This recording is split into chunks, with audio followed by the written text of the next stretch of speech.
Mr. Speaker. Now more than ever, it's critical that we focus our efforts on creating jobs, continuing to stabilize our economy and the housing market. And I'm happy to say there's some good news on that front. Just last month, Mr. Speaker, it was reported that we added 192,000 jobs and that unemployment dipped below 9% for the first time in almost 2 years. We're talking about private sector jobs. This was due in part to the recovery efforts that were passed in the 111th Congress and signed by the President. Now, however, instead of building on the successes of the previous Congress and introducing legislation to continue this economic growth, my colleagues are seeking to pull the plug and return us to policies that got us into this economic mess. Instead of talking about on the floor of the House creating jobs, Republican leadership is focused on repealing the Patient Bill of Rights, passing H.R. 1, a spending bill that Chairman Bernanke stated will kill 200,000 jobs over the next 2 years, and now removing critical support for homeowners who are struggling to pay their mortgages in this tough economic time. H.R. 830 is more of the same. At a time when housing markets are beginning to show signs of life, signs of recovery, my Republican colleagues want to eliminate programs that keep families in their home and protect communities from the crippling consequences of foreclosures. Democrats want to empower homeowners to get their debts under control, not undermine our economic recovery for political gain. It's critical to preserve the American dream by keeping families in their home and out of shelters and unemployment lines, and preserving the integrity of neighborhoods that suffer when homes are foreclosed upon. Repealing the FHA Refinance program would empower collection agencies and municipal eviction squads, rather than empower hardworking American families who are suffering in this difficult economic climate or victims of lenders that created financial products through the housing crisis that led to reckless lending.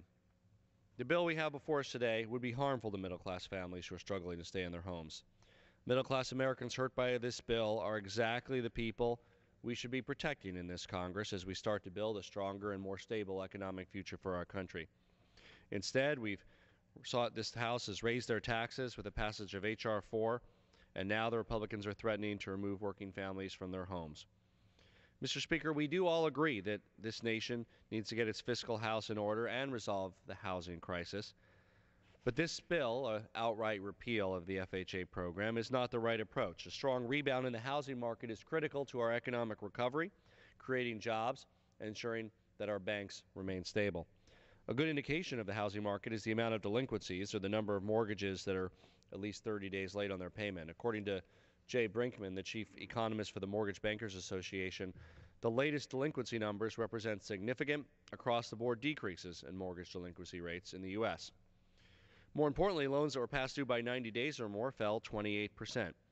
It's clear through programs like the FHA short refinance option, which the Republicans are trying to eliminate, we have begun to stabilize the housing markets while helping Americans pay their mortgages and stay in their homes. These numbers coincide with signs of a recovery in the job market, and now is not the time to abandon the program. The FHA refinance program allows people who have mortgages that are worth more than their homes to refinance to a more affordable FHA-insured mortgage. This program allows lenders to write down at least 10% of the outstanding principal to help bring monthly payments down to affordable levels. According to CoreLogic, in December of last year, about 22.5% of all residential properties with mortgages were underwater. We're no stranger to that in Colorado. Many homes in Adams County and Boulder County are underwater. These distressed mortgages pose a threat to our economy and the integrity of the banking system. We can't risk another housing crisis and banking crisis by removing programs that help keep families in their home and keep the homes out of foreclosure.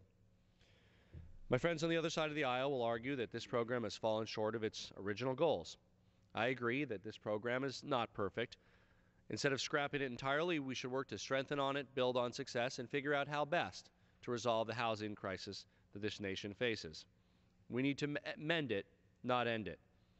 Until just recently, many homeowners weren't even able to partake in this program. Borrowers had difficulty finding banks that had the capacity to refinance under the stringent guidelines of this program. But recently, we've had some good news. Two major banks who underwrite many loans in Colorado, Wells Fargo and Ally Financial, announced pilot projects that would allow underwater borrowers to refinance under this FHA program.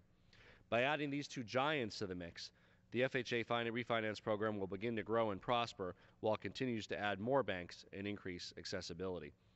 Terminating this project now would result in many families losing their home and would be a tragic mistake. Mr. Speaker, banks support this program. Homeowners support this program.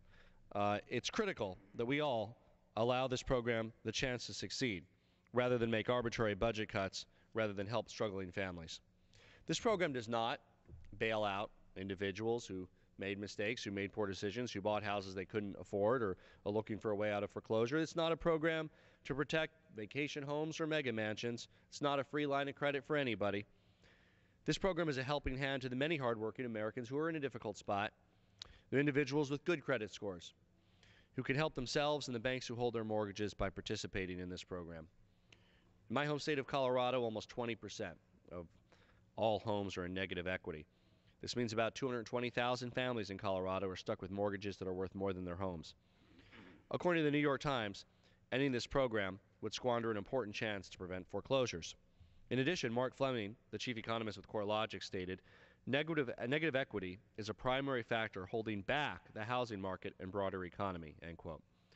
With so many families underwater, it would be irresponsible of us to eliminate this program and unnecessarily put more Americans at risk of foreclosure. Mr. Speaker, to date, not a single mortgage that has been refinanced through this program has gone into default. Let me repeat that. Not a single mortgage that has been refinanced through this program has gone into default. The majority of costs associated with this program occur if these FHA-insured mortgages go into default. Now, there's no way my friends on the other side of the aisle can call this a waste of taxpayer money because it's yet to spend $1 of the funds it was allocated. In fact, the Dodd-Frank Wall Street Reform and Consumer Protection Act that Congress passed and the President signed last year requires all unused funds from the program to be returned to the Treasury. By strengthening this program, improving this program, we can continue to keep Americans in their home at a minimal cost to taxpayers. Mr. Speaker, we must improve this program so we can keep families from defaulting, strengthen the economy, save taxpayer dollars, and stabilize the real estate market. I reserve the balance of my time.